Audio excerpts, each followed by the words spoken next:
70%. 70% of B2B marketing firms can't act on their marketing attribution data, according to Sixth Sense. The struggle to connect business results is a blind spot that renders almost all of our attribution data useless. With more consumers leaning on zero-click AI experiences to find, research, even buy your products, the hidden customer journey is happening outside of your analytics, and it's costing you pipeline, misallocating your budget, and crediting the wrong channels for the revenue you've actually earned. So how do you illuminate the dark funnel to understand which of your marketing investments are driving revenue? I'm Benjamin Shapiro, and joining me today is Chris Golick, the former founder of Demandbase and the current founder and CEO of Channel 99, a company that is solving marketing attribution challenges by revealing the source of 3 times the website visitors compared to your industry standards. And today, Chris is going to explain how to illuminate the dark funnel problem that is costing you millions in misattributed revenue.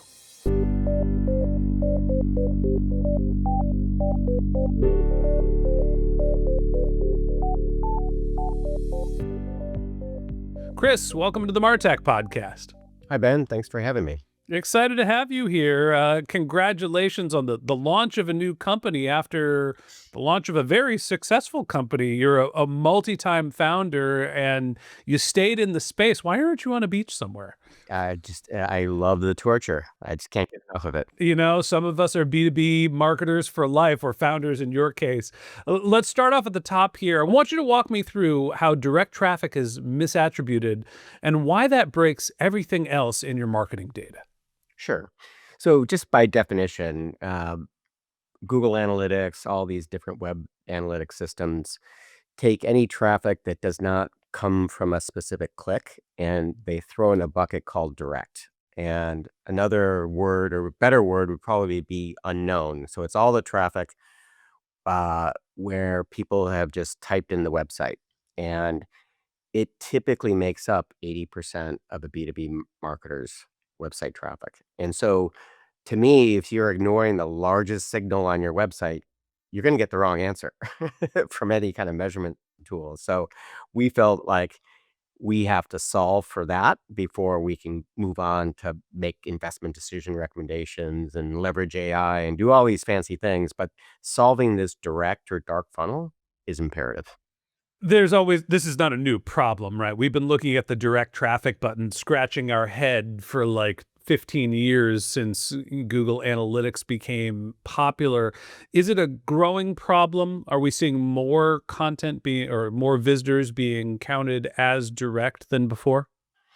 Absolutely. I mean, you and I both probably click less on emails, don't click on ads. So this proportion of clickless engagement is just increasing, and I can't imagine it going back.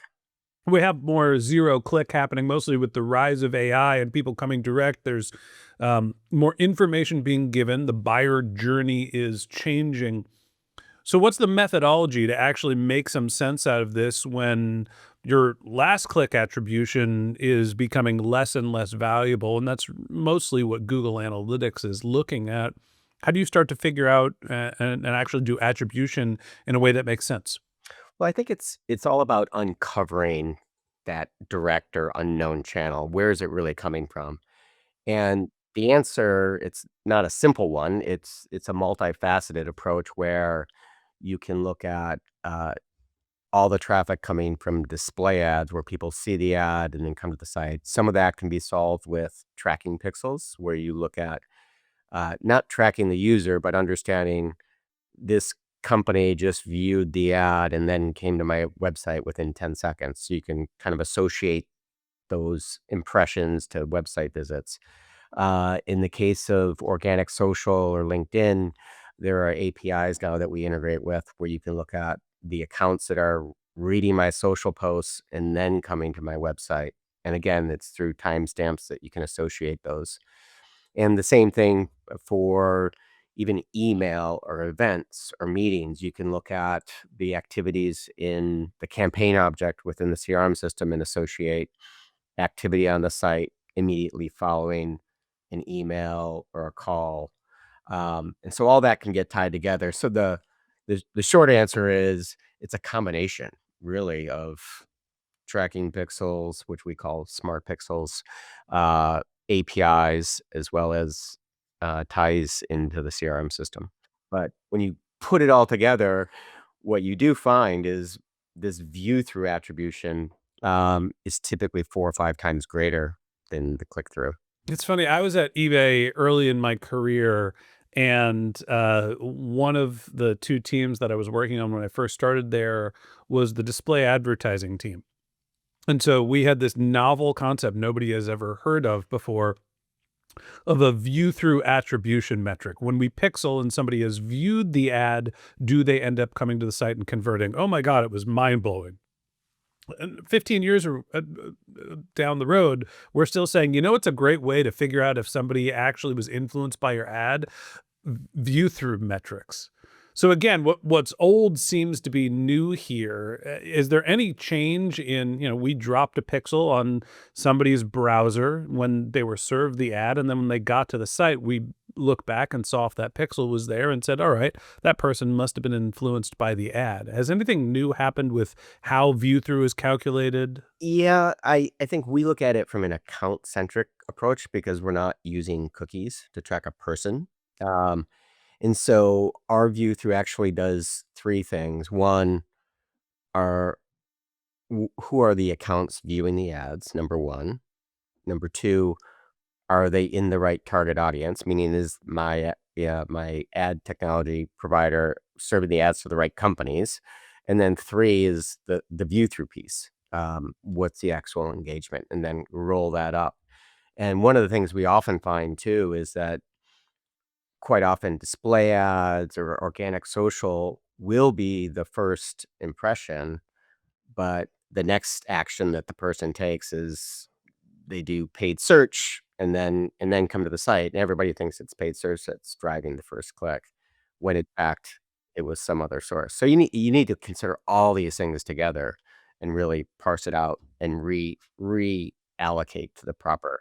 You've mentioned a couple times that we look at the account level, not the personal level. Is that a privacy concern? You just don't want to be tracking individual users? Is there a reason why the account level is more of the focus when the personal level seems like you can actually be much more targeted by things like job function, title, that sort of deal? Yeah, I think, we sell into big enterprise, we're working closely with LinkedIn, so we always take a very privacy forward approach to everything we do. And, we're trying to relate the attribution not to a person but to a company.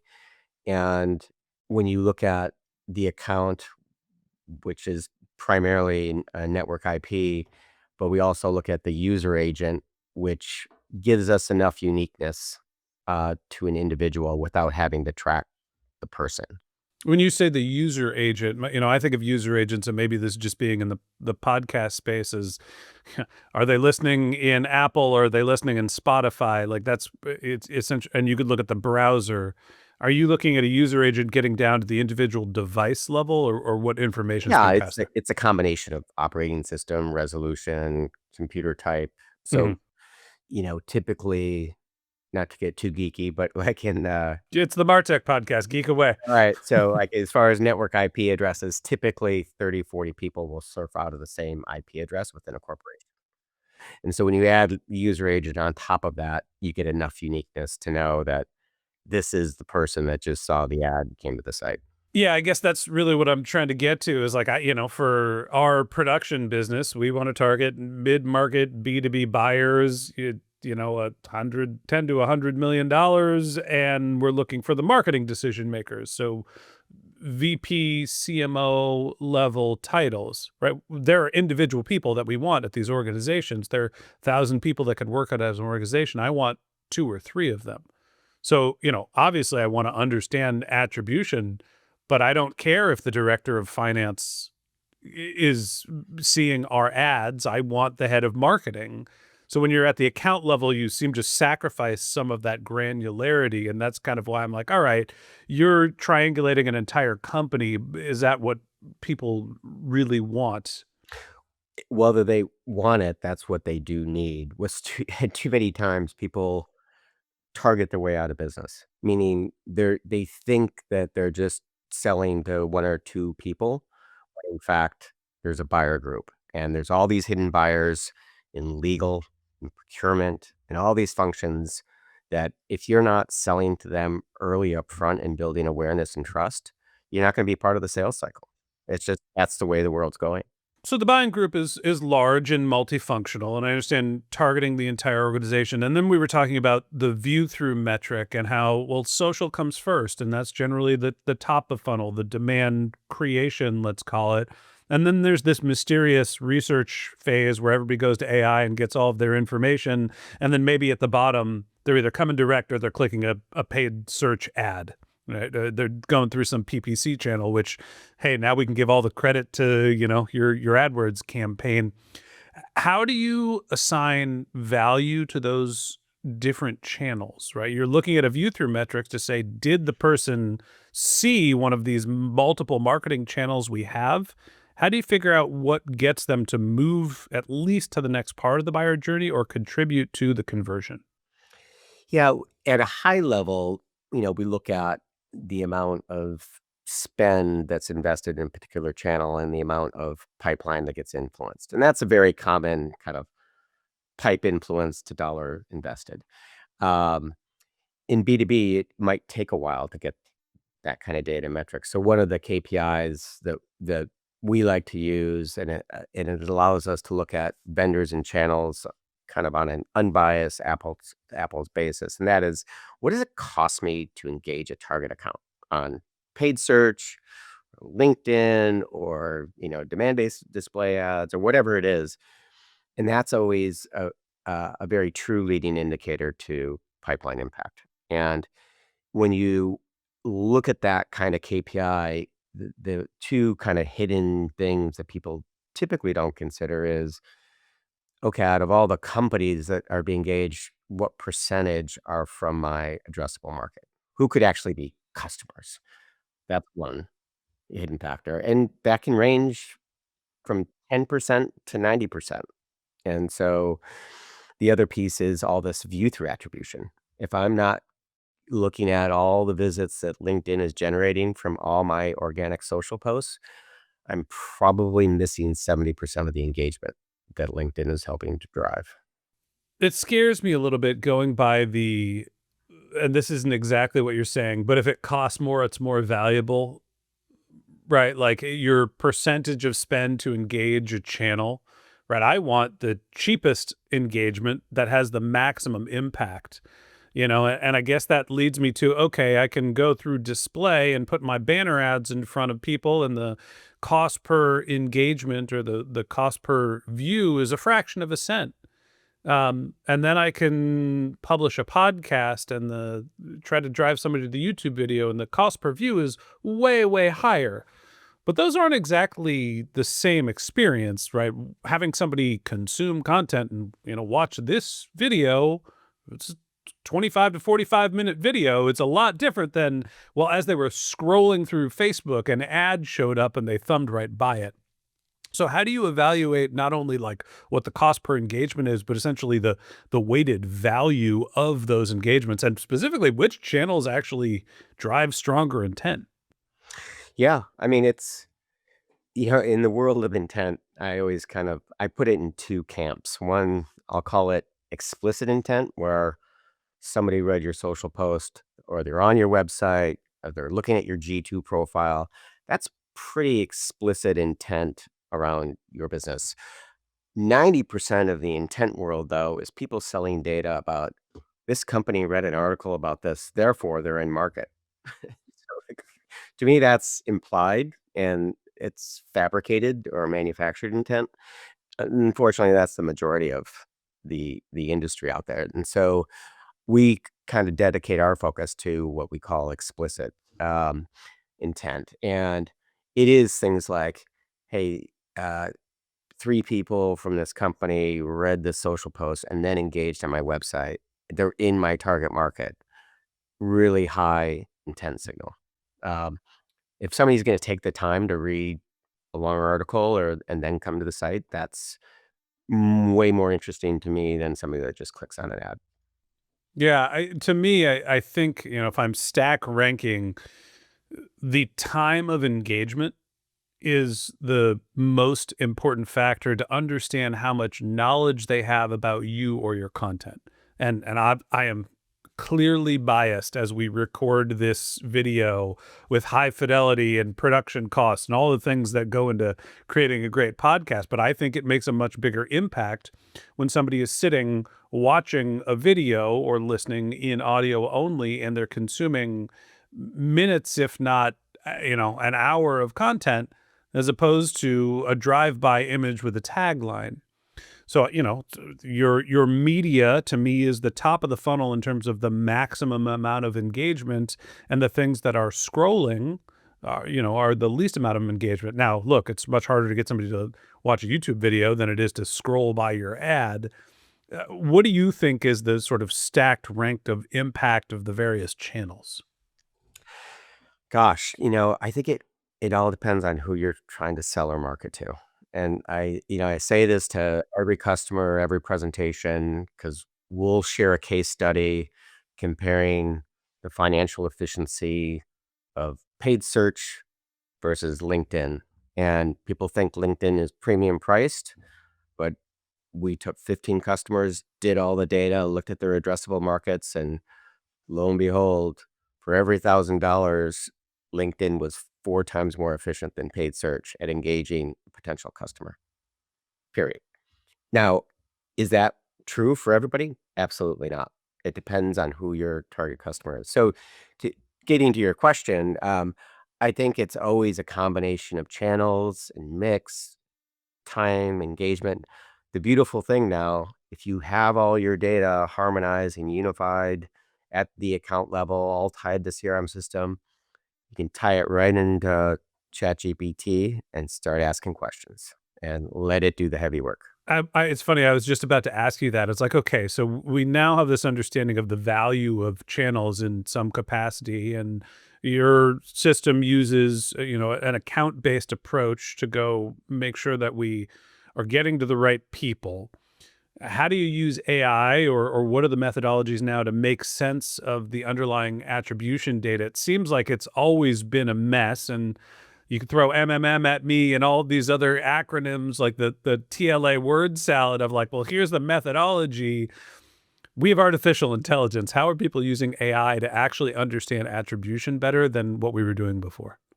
Yeah, it's funny, man. It's very timely. We just created an MCP server, which is basically the way we connect all of our data to Copilot or Claude or whatever it is that we're using.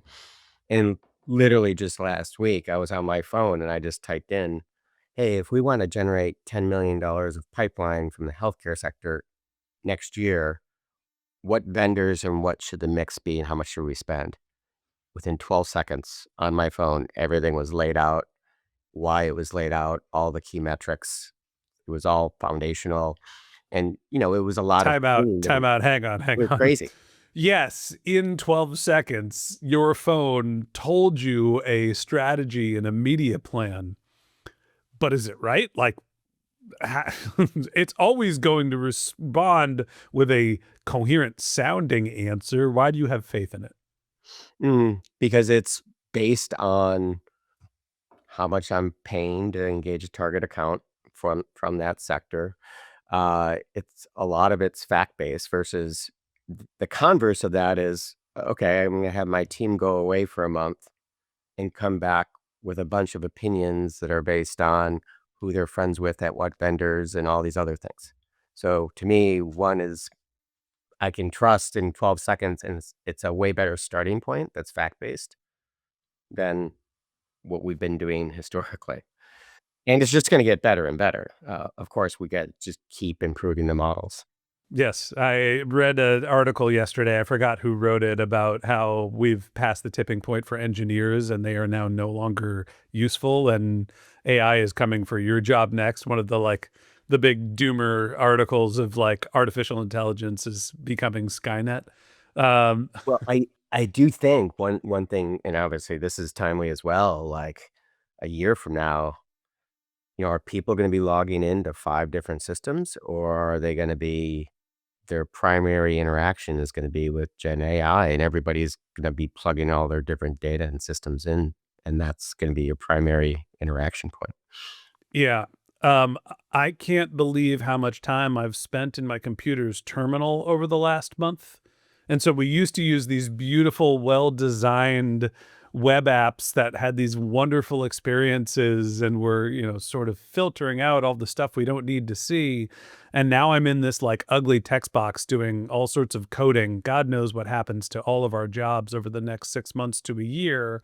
But my hope is we can migrate back to some sort of a visual design aesthetic as we're using these new tools. And maybe there is a centralized tool, but it seems like artificial intelligence is dragging us to the root of development as opposed to something that is easy for us to consume, which I hope that we sort of level back into a place that makes our jobs a little easier, or at least, honestly, a better user experience. Well, I think it's I think you'll see in future versions, it's gonna go from today is primarily text and tables.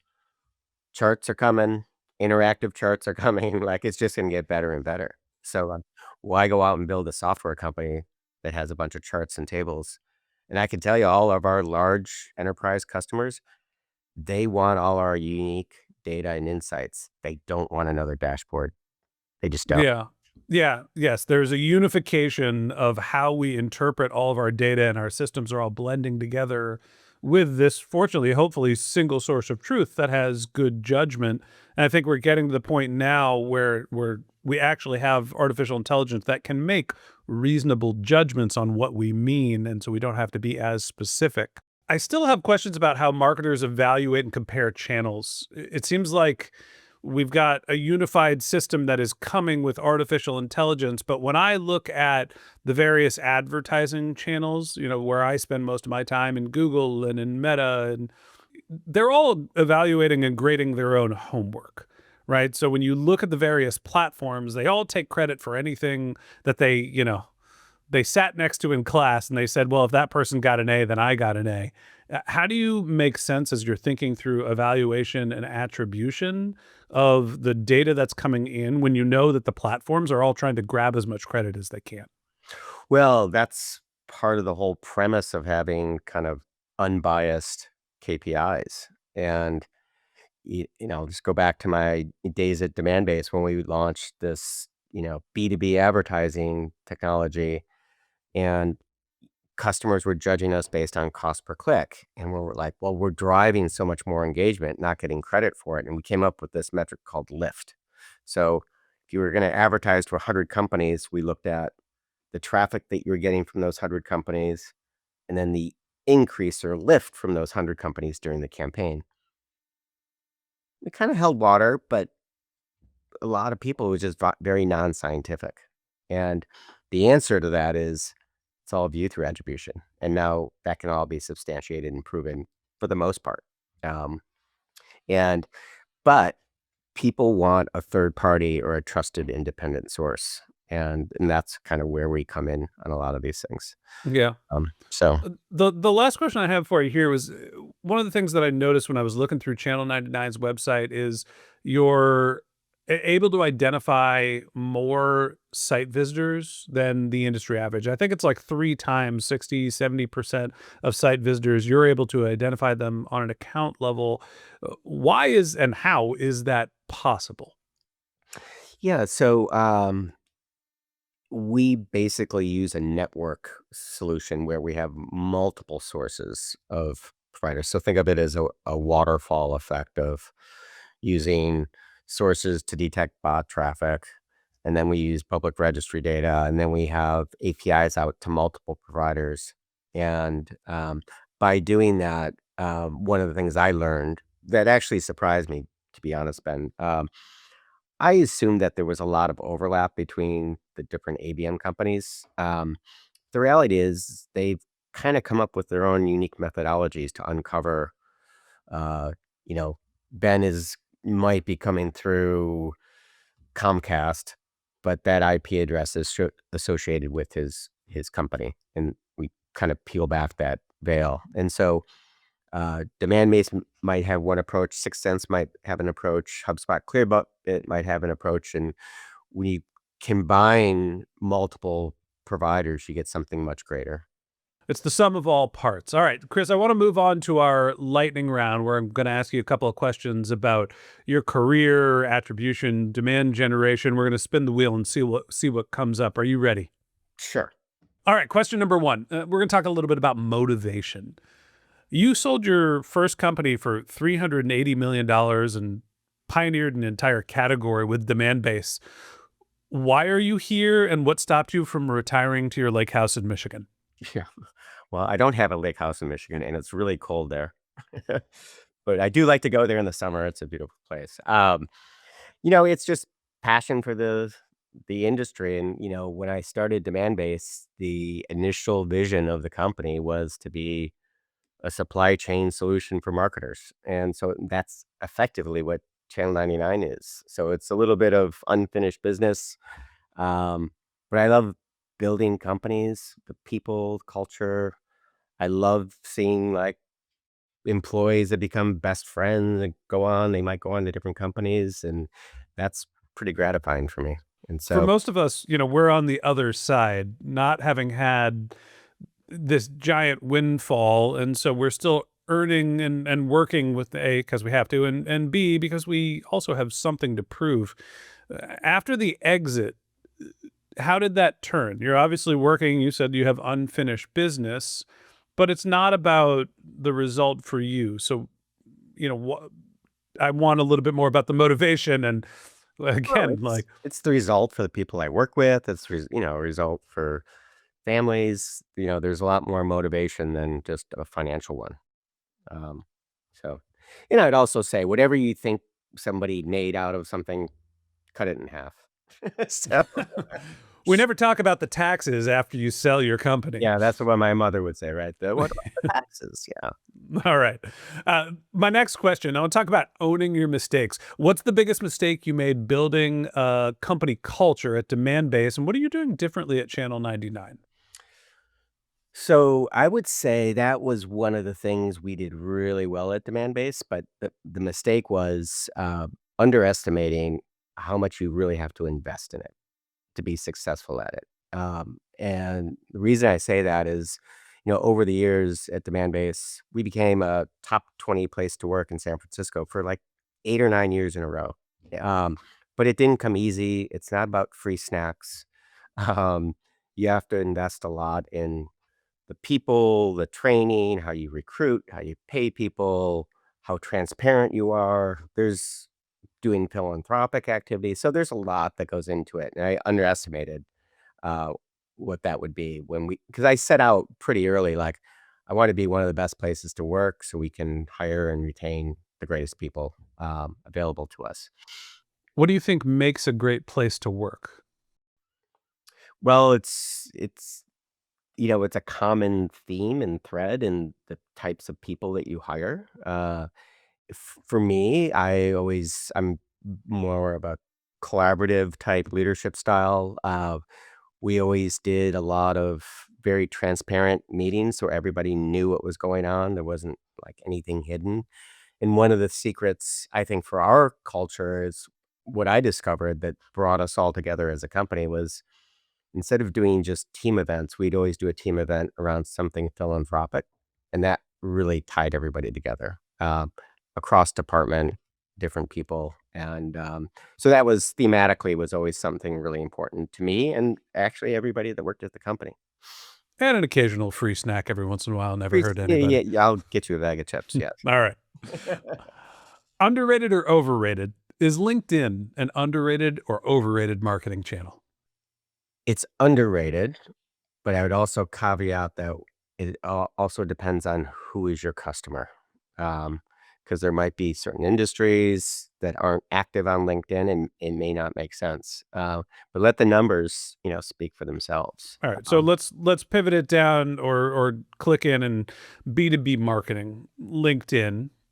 You're saying underrated. Why? Because a lot of people don't consider all the engagement that's being driven from LinkedIn because it's all sitting in the direct bucket. Back to the very first question. and they don't realize that their number one channel for driving or influencing pipeline is organic social, and they just don't know it. I'm glad you said organic social because when you post on LinkedIn, you tend to get some organic reach. There's also the tools where you can do thought leadership ads and sponsored posts and all sorts of other fun tools to get your content there. Is LinkedIn primarily an organic growth channel, or do you think that's what makes it effective? Or can you use the promotional tools to help get your content out there just as effectively? Well, I think it's a combination of both, right? One of the things that we kind of discovered was, a lot of CMOs and executives will do thought leadership content, and they care a lot more about pipeline influence than they do about comments and thumbs ups and likes. That's usually what they're getting. And when you can show that, gosh, it really had a huge impact on pipeline last quarter. You can't tie it to the member level, but you can tie it at the account level. All right. Last question for you. A little bit about the AI hype cycle. You've been through multiple waves of technology, working in mostly B2B tech for 25 years.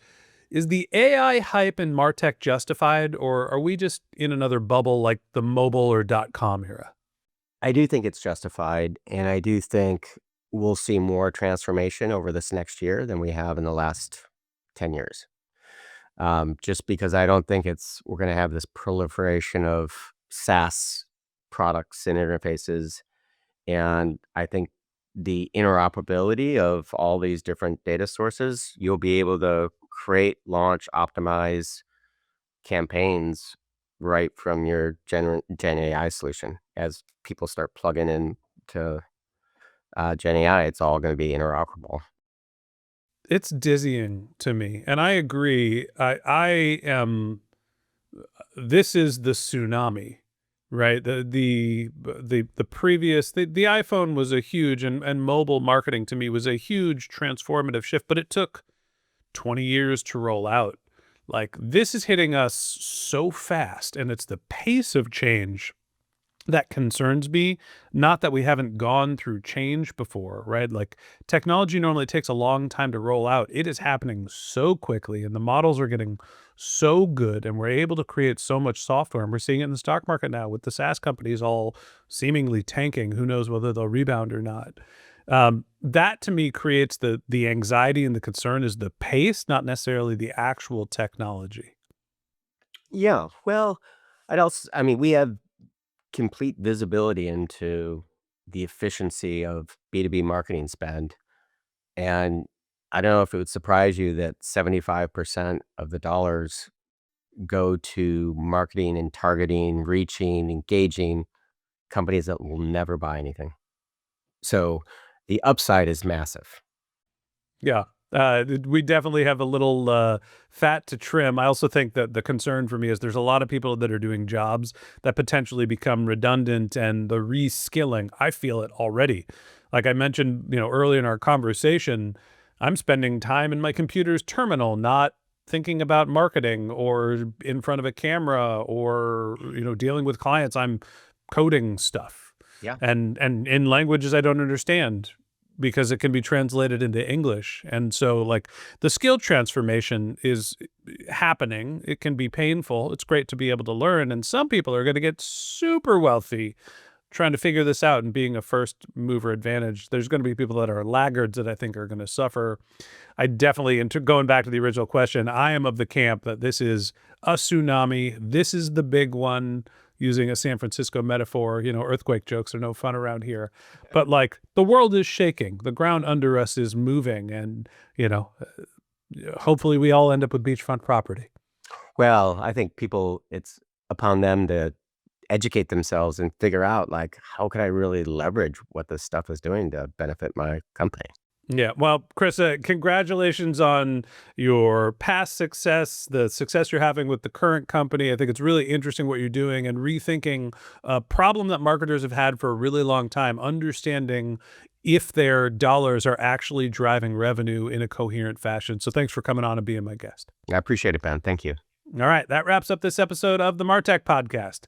Thanks to Chris Golick, the CEO and founder of Channel 99, for joining us. If you'd like to contact Chris, you can find a link to his LinkedIn profile in our show notes or on martechpod.com, or you can visit his company's website at channel99.com.